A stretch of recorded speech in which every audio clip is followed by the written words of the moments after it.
Welcome to Vegan Business Talk with Katrina Fox, author of Vegan Ventures, Start and Grow an Ethical Business.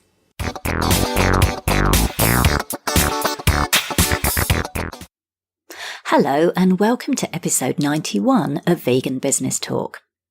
I'm Katrina Fox, journalist, author, media and PR coach, copywriter, editor and proofreader, and founder of Vegan Business Media, a content, events and training platform providing success tips for vegan business owners and entrepreneurs.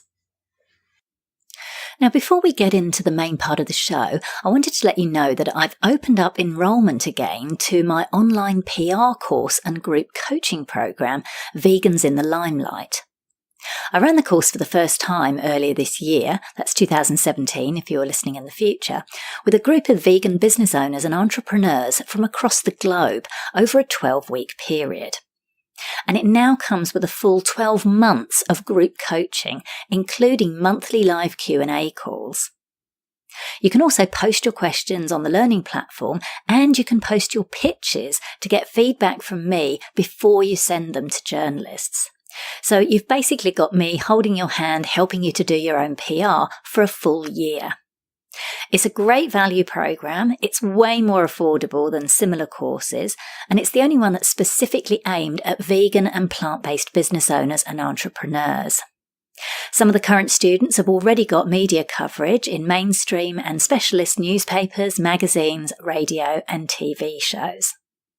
So if you'd like to get your vegan brand or yourself featured in the media, but don't have the budget to hire a publicist or a PR agency, then I highly recommend you check out this program. You get full and immediate access to the materials as soon as you enroll. You can find out all the details by going to veganbusinessmedia.com and clicking on the link for the course, Vegans in the Limelight. In this episode, I interviewed Debra Denniston, co-founder with her daughter Rachel of HFS Collective, formerly known as Hipsters for Sisters, a fashion brand in Los Angeles aimed at liberating women from their baggage. Great tagline, I love it. The brand is renowned for its belt bags, a much more stylish and colourful alternative to fanny packs, or bum bags if you're based in the UK or Australia. An artist at heart, Debra loved colour, texture and shape as a child and taught herself to sew by the age of 5. But due to pressures from her parents to pursue more sensible career options, her journey into the fashion industry only happened much later in life when HFS was launched 5 years ago. Up until then, she worked in a variety of sectors, including 3 years practicing law.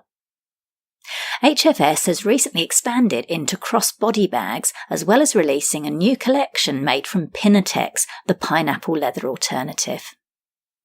In this episode, Debra talks about how her daughter's embarrassment led to the concept of the brand, why she and Rachel changed the name of the business despite a successful launch, the benefits of being in business with her daughter, the costs involved in using certified sustainable fabrics, the challenges of making bags locally in Los Angeles, how doing their own PR resulted in a slew of sales from the UK, and much more.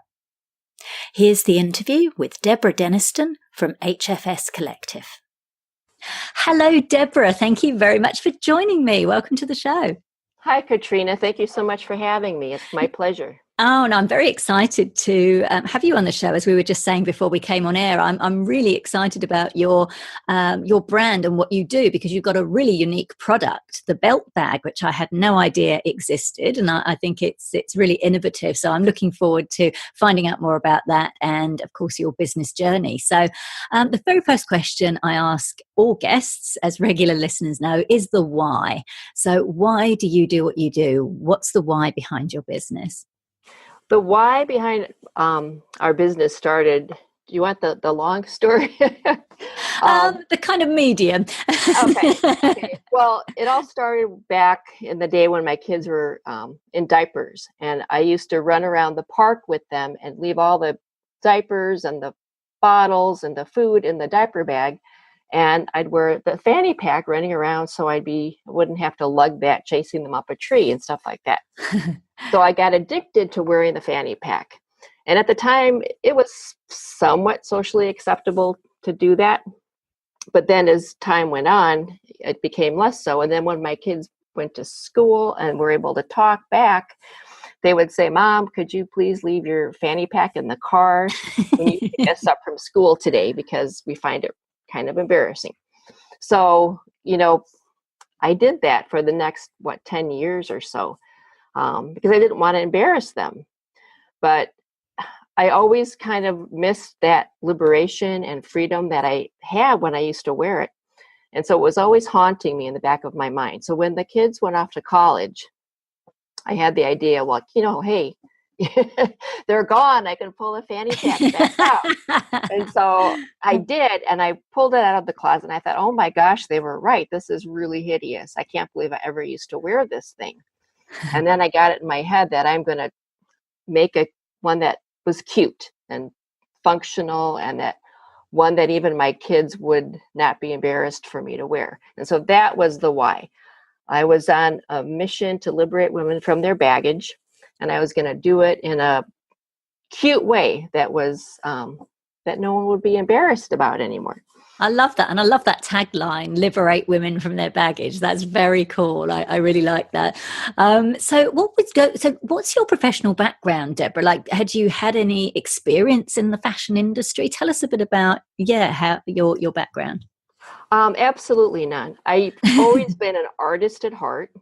I wanted to be an artist from the time I was in college, but my parents were so practical, they really discouraged me from doing that. And so I ended up going to law school. Oh, wow. And I practiced law for maybe 3 or 4 years afterwards, but it was always in my heart to be an artist. And so I ended up painting and being a visual artist for years. But in the back of my mind, so when I was doing that, then I raised my kids, and then I got this idea about the fanny pack, and then that took over the art, and that's how I ended up where I am. Wow, that's fascinating. What an interesting journey, to go from something very different like law to doing this. So do you design, because one of my questions was who makes the designs or who creates the designs. So being an artist, do you do that, Debra? Well, my daughter, Rachel, who is also my partner, is also an artist. She was an art history and Chinese major in college. Oh. And so she actually started working with me her senior year of college on this project. So we both have the design eye. So we equally collaborate on the designs of the bags at this point. And it seems to work out really well. It seems like it would be hard to have two opposing views, but we seem to do it somehow really well together. That's great. And I imagine then you're appealing to kind of the both demographics with the age difference, maybe that's kind of helping you to appeal to a broader audience. Yes, I think that's actually part of what makes us as strong as we are, because I'm a baby boomer and my daughter, Rachel, is a millennial.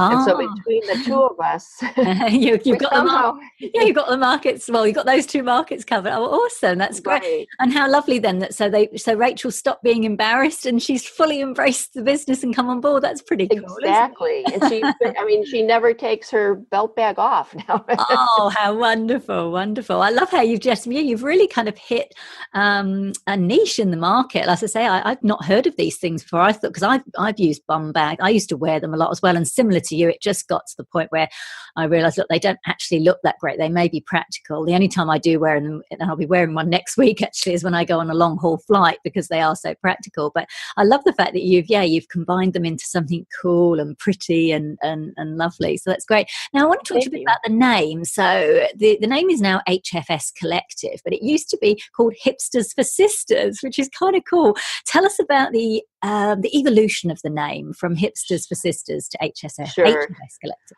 Well, Hipsters for Sisters was the original name because that's what it was. We were about liberating women from their baggage, like I said earlier. And so we thought, well, and we were calling these belt bags hipsters, which, and then for sisters, because we're liberating women from their baggage. So it was the Hipsters for the Sisters.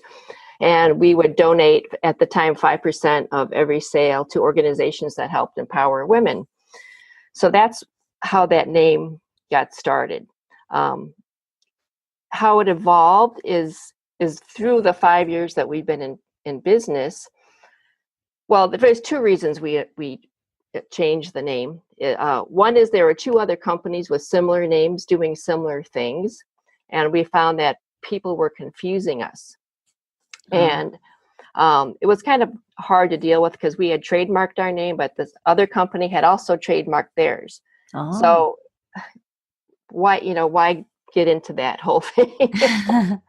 Not that there were any legal issues. It's just that we would get phone calls for them, and we'd say, no, that's not us. And sometimes we would talk to maybe a media outlet, and they'd say, oh, we just did a story on you. And we'd say, no, you didn't. That was that was them. So we thought, okay, we need to differentiate ourselves because they had a different product, but a similar name. So it's just better to avoid the confusion.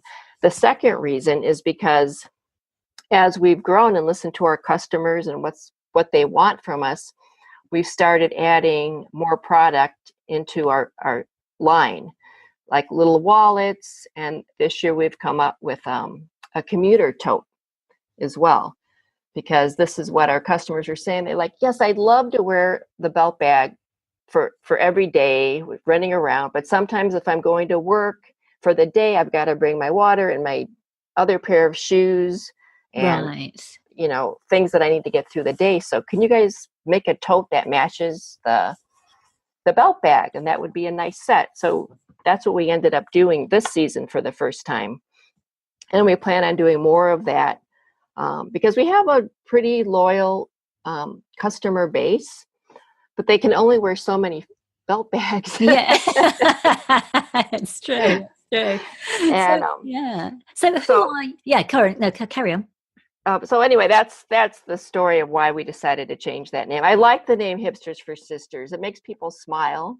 Yeah. But in HFS is a little harder to remember, but it's bringing along the old into the new. Yeah, exactly. No, it's interesting that you say that, cause, and like you say, you've kind of got to make a decision in that instance. And if you're constantly, being mixed up with another brand, then it makes sense to make that change. So you've obviously been proactive there. So talking about your clientele, who are your main customers, and approximately, anecdotally, what percentage do you think are vegan? Well, it's a good question because it's really hard to tell sometimes who our customers are. They seem to be equally divided. I mean, there's a lot of them are like me, and a lot of them are like Rachel, right? And all in between. I think it's almost like any woman that has the just feels that need for liberation. I think. Is our customer. So we have a lot of baby boomers and older women. My mother-in-law loves her belt bags. She uses a cane, and the belt bag makes it so much easier for her to get around, because if she has that purse on her shoulder and the cane, it throws her off balance. She's 92. So she loves using the belt bag. Oh, wonderful. Rachel's friends, the millennials love it too. It's great for dancing, for going out for the evening. They don't have to put their bag on the bar. Or on the dance floor. Leave their phones, right? Yeah. So, I think it appeals to actually a wide variety of women. For sure. Which is kind of nice. Yeah, for sure. Now, you mentioned you've been in business for about 5 years now. Let's go back to the beginning. Tell us a little bit about, we'll look at some of the challenges. So one of the things that when I speak to a lot of vegan business owners and small business owners that are working in the ethical space, is a lot of times vegan products, and including in the fashion sector, they end up being, the end product ends up being pricier because you're not able to get the discounts available in bulk purchases of raw materials, and some other issues. How do you handle that? That's a good question. Our bags are a lot more expensive than a lot of other products, because not only are we ordering in small, I mean, there is if you buy your products by the roll, that's like 50 yards or more. you get a good price. But anything less than that, you get surcharged for. And 50 yards makes a lot of little belt bags, Yeah. in one color, right? It's like we could be selling those for 20 years. But so sometimes we do buy in the roll, but sometimes we don't. But that charge isn't as great as the biggest charge for us is because we use sustainable fabrics. And those are, because you can have pretty cheap like PVC, like for $5 a yard, but that's really like a toxic material and it's a vegan material, but it's toxic. Right. And unfortunately, a lot of the vegan bags that you'll see at some of the like Targets or Walmarts or whatever are the like lower end Forever 21s, things like that. The vegan leathers are made out of cheaper materials. So we could, and part of our brand is we're a sustainable company. Not only are we vegan, but we're also sustainable. So we only use materials that are certified to be eco-friendly. And that comes at a great price right now because there's not a huge market for sustainable fabrics still at this point. So the companies that are making them aren't making them in great quantities, and they're charging a lot of money for them. But I think it's important because I can't see doing it any other way. That's just, who we are. And so that's why our bags probably cost more than the ones you'd see at Target. Yeah, for sure. Even though they're both vegan. Yeah, it's an interesting one, isn't it? It's so frustrating though, isn't it, that businesses that are doing the right thing by people, by animals, by planet are being penalized essentially. And we definitely need to change that system for sure. You mentioned that you have your products certified in a sustainable way. Can you tell us a bit about that and what costs are involved in, if any, in doing that? Well, our bags, we don't have our finished products certified, but we only buy fabrics that are certified to be eco-friendly. Oh, okay, got it. And they come at a higher price than, as you say, than the cheap ones, so, right? Some of our fabrics are up to $90 a yard. Wow. But they're beautiful and they're worth every penny because they're not polluting the planet. They're not killing the people that are making them. So I think that's important as a vegan brand. People are animals too. Absolutely. And you make them locally. They're made locally in LA as well. What are the challenges and benefits of that? It's still really hard to get things locally. I mean, handbags are kind of in a unique sector. They make a lot of denim and other types of apparel in Los Angeles. And some of that's never left and a lot of it's come back. But the handbags are really, that's still primarily done offshore, somewhere else, China, India, and other places. So finding factories to make them in Los Angeles is a big challenge. And now that people are starting to demand a little bit more and respect the Made in USA label, it's even harder to get them done, especially because we're competing with mainstream leather companies who are much bigger than we are. So, the manufacturers, they give them priority over us because we're a much smaller brand and we have smaller numbers to run. So getting our bags, even after 5 years made, is still a challenge because we're competing with the factory that makes our bags makes bags for pretty big brands as well. So we're always kind of at the bottom of the of the queue,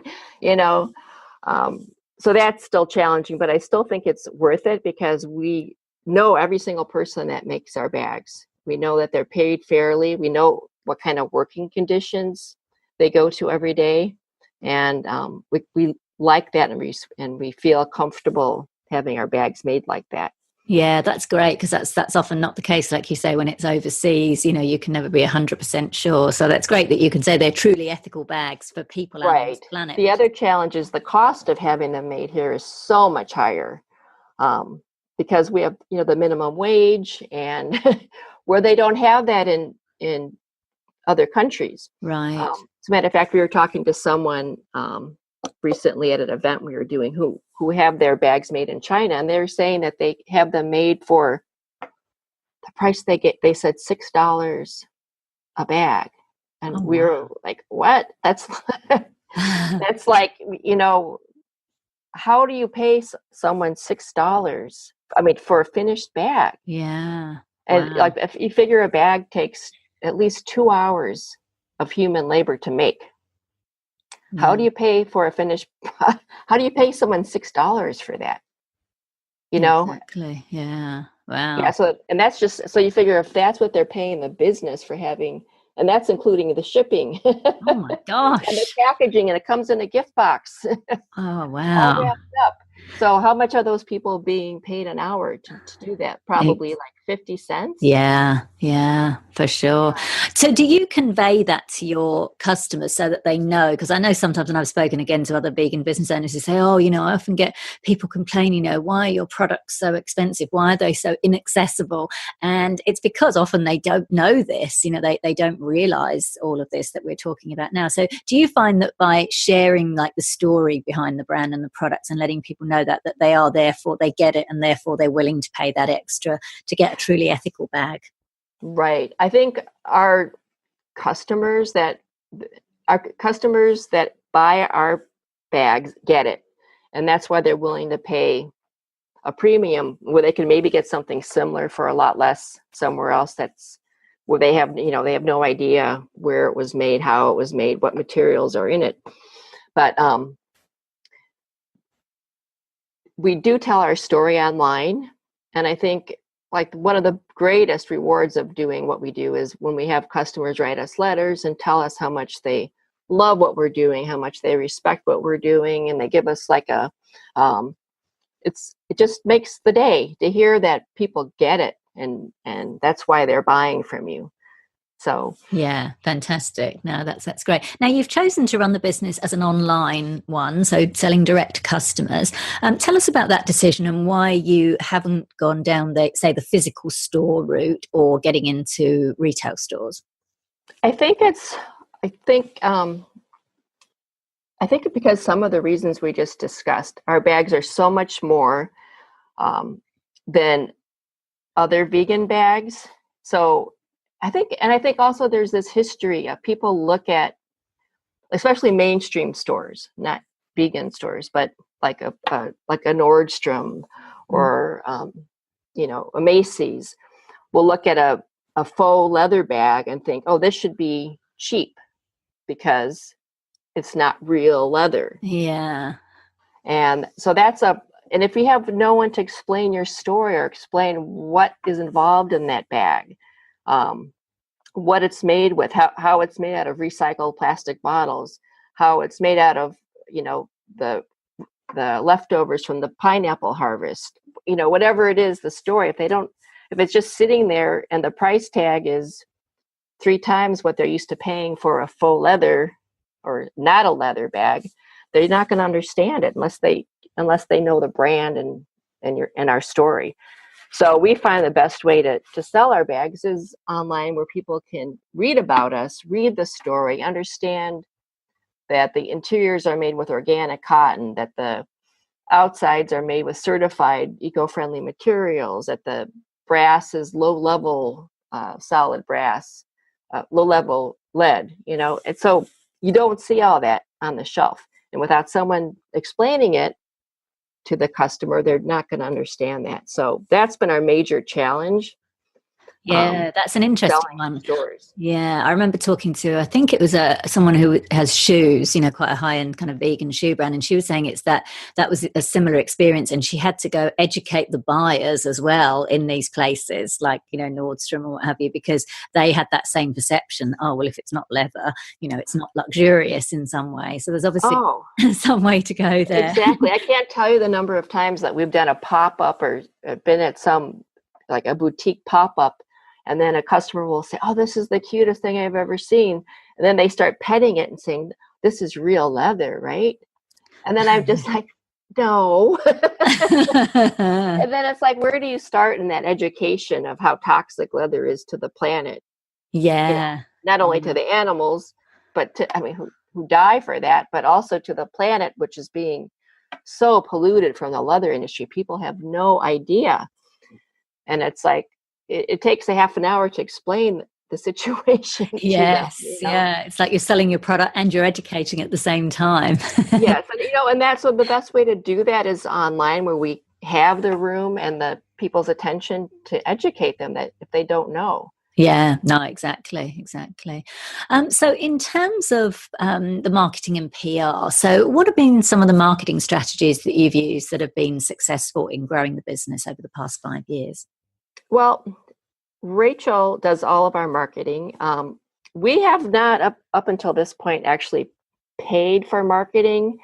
We tried having, we hired a PR firm for like a trial 6-month period to try and, get news stories about our brand and get the product in different people's hands. But it wasn't very successful for some reason. So we stopped doing that. And so Rachel's been just trying to promote the brand through social media and through sending out like letters herself to editors. I think this is, again, goes back to no one understanding our brand as well as we do to explain it to people.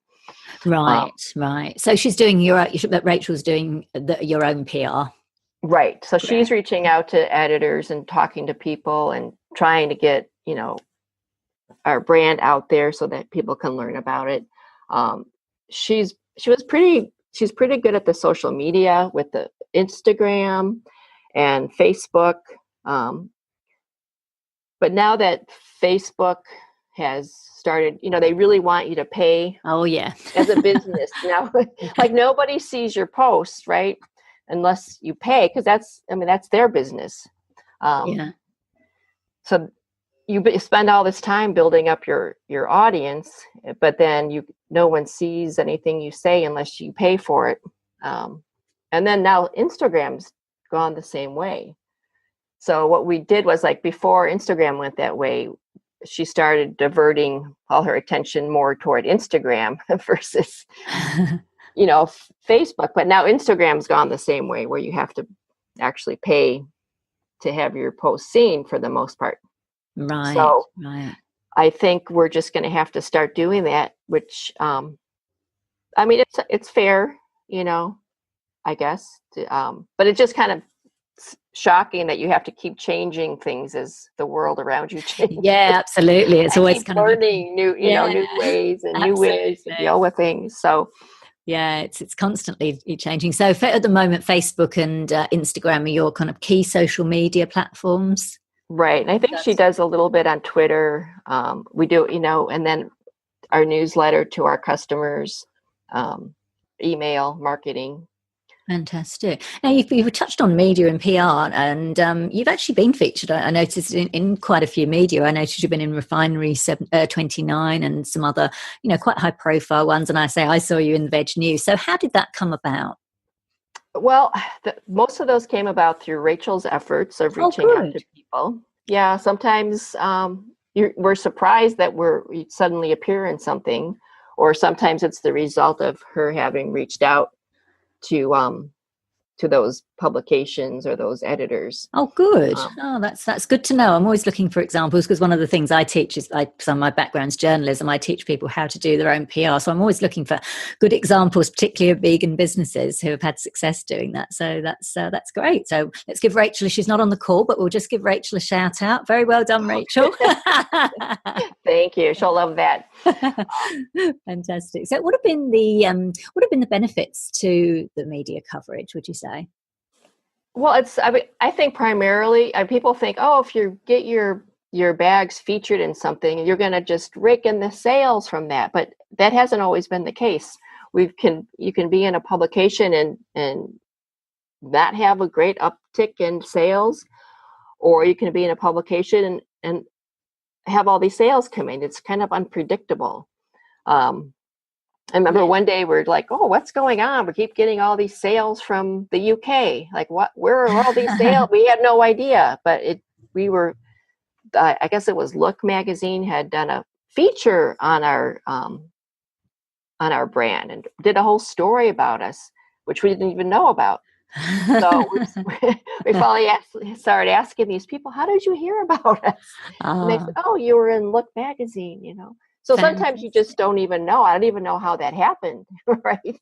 Right. Oh, that's good. That's good to know. Like you said, it's always good as a credibility builder. So it's always great that you're getting sales from it, which is wonderful. And it also looks good. And you've done absolutely the right thing as well on your website by putting the logos there as featured in, because it does give that sense of credibility. Like even when I looked at it, and I'm a journalist, I looked at it and thought, oh, we've been in Refinery 21, they've been in this and the other. It immediately gives that sense of authority and credibility. So just getting those logos on there, but great to know you've also been getting some sales as well, which is fantastic. Right. It's like frosting on the cake. Yeah, totally. Yeah. So in terms of competition, now there are far more diverse range of vegan handbags nowadays, or vegan fashion, although I'd still say from what I can gather, you've got a pretty unique product in the type of belt bags that you offer, but I know you're now going into these additional products. So I'm just curious, how do you go about, or how do you foresee going about standing out with your new products, both sort of within the vegan business or fashion arena and mainstream? Well, that's another good question. And we're always trying, like, I think if you have a business, it's about making your product, but it's also about evolving as things change. You've got to you have to see what's going on. You have to see what people are asking you for, what your customers want. As far as the competition, there's a lot of vegan bag brands out there right now. How we differentiate at first we were thinking, okay, our bags are so expensive. We try to get our price lower and lower to compete with some of these other vegan brands. And then we realized, well, what are we doing? That's not, they make their bags in China or whatever, or they don't use certified eco-friendly materials. How do we compete with them? We can't.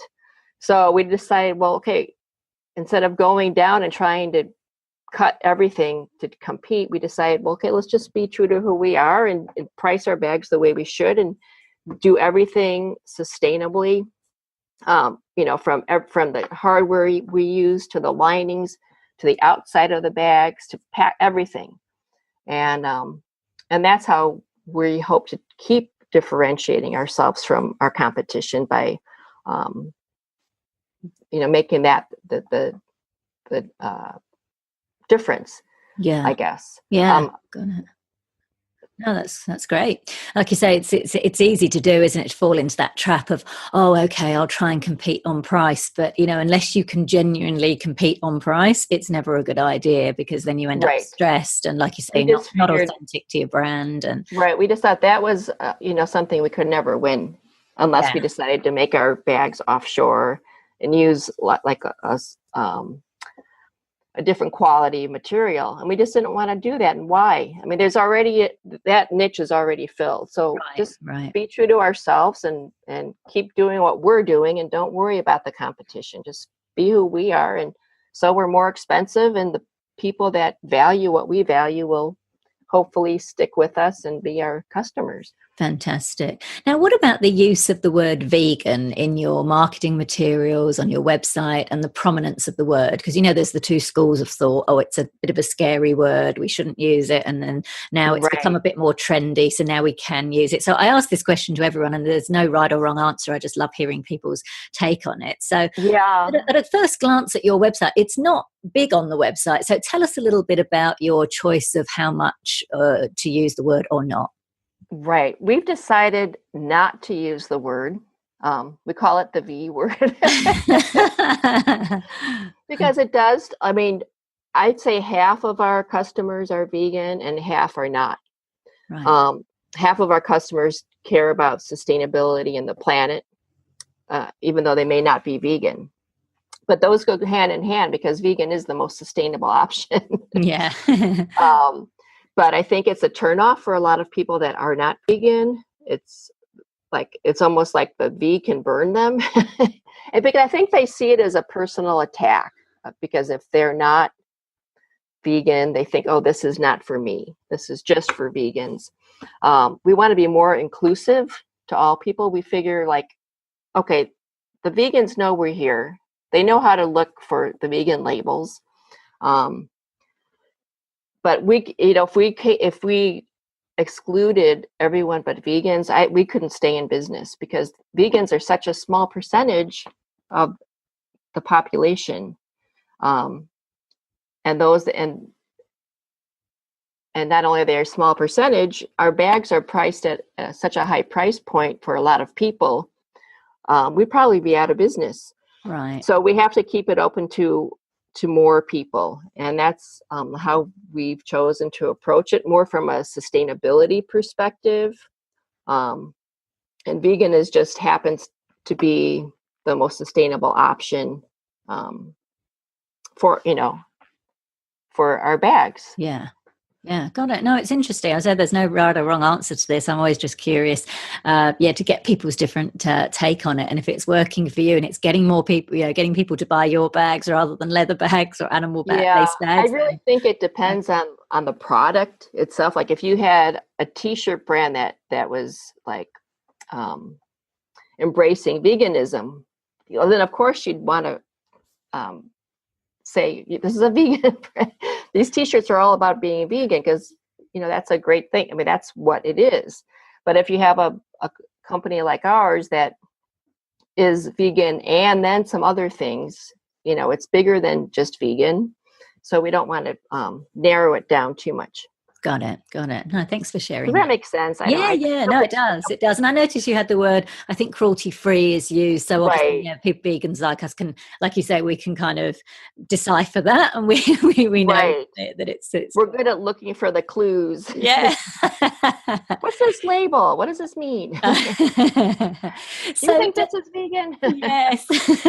So Debra, for those people who, and because I love the fact that you started this business without having any fashion industry background. So for people that are perhaps in a similar situation as to you were 5 years ago, and then maybe they've got their day job and then they want to start their own business, it might be in fashion or it might be some other kind of business. What would you say are the key things they must take into account before making that jump from employed or employee to running their own business? That's a good question. I'm not sure how to answer that, except, make sure that you've got enough revenue stream coming in that's consistent, that can support you before you quit your day job. It's not easy to do, like even after 5 years, we're just basically breaking even. So, once you start, making enough money where if the flow is consistent and you feel like you can rely on it, I think that's the time to jump in. But yeah, it's an interesting one, the funding one. And I was going to touch on that in regards to, as much as you're comfortable sharing, what were some of the methods you used to get the business off the ground and to maintain it, and the pros and cons of those approaches? Well, my IRA, that's about it. And what is that? Just because we've got an international audience, can you just explain briefly what that is? My retirement account. Oh, got it. Okay, got it. Right. It's how we funded, 5 years ago, I took part of my retirement account and used that to start off the business. Oh, cool. Okay. We have no funding from anyone else. We're totally self-funded. It wouldn't be a bad idea to get some investors in right about now. Right. Oh, there's also, I've noticed they've just relaxed the rules in the US, and I've noticed a couple of vegan companies are going down that route of equity crowdfunding. So it's not like regular crowdfunding where someone just donates to you, but they actually can buy like a small part of it. And it's like sort of crowdsource, people source, but they actually like own a little bit of the company. And I think that's, starting to be something that could be quite successful particularly for small business owners to start to scale up and actually get people, that are really into your brand. And they're not just, because, with regular crowdfunding, I think sometimes people are getting a bit bored with that and they don't just want to donate. But if they feel like they're getting, a little piece of the company, but it's not as like major as, say, having a big investor who could then control your company. So I think that's such a brilliant idea. I think one of a company, Vote Couture, just did that. I'm not sure. Yes, Leanne did with Vote Couture. Yeah, I think she did quite well. Yeah, raised a good few thousand, tens of thousands of dollars, I think, for the brand. I thought that was a brilliant idea because, if you have a loyal following, and people that really love your brand, they maybe want to invest in it. Yeah. You're saying. So that's maybe something we'll look at down the road. Cool. But thank you for sharing that. I think it's good to know. And I appreciate you as well sharing the fact that, you even after 5 years, you're just breaking even, because I think that's important for people to hear that, you're not just going to start a business straight away and it's immediately going to be in profit, that, you've got to kind of think in the long term and invest in the business to get it to that stage. So I do appreciate you sharing that, Debra. So just wrapping up then, what would you say, and I'm kind of interesting as well because you're a mother-daughter business, what have been the key things that you've learned through running your own business with your family member? Oh boy. I feel like it is running a business is like putting your evolution on like speed dial. I don't. That's a really good. I like that. That's a really good little saying. I like that. There's so much we've learned. There's so much. We started off how we started this business was we just knew we didn't want to use leather. We hadn't eaten meat in 10 years. We could never make it out of leather. But that was the starting point. We weren't vegans. We just didn't eat meat or chicken or anything. It wasn't even in our headset, right? So what did we try to do to elevate the faux leather? We put silk lining in it, thinking, we'll elevate it by using silk. Make it so pretty and upscale.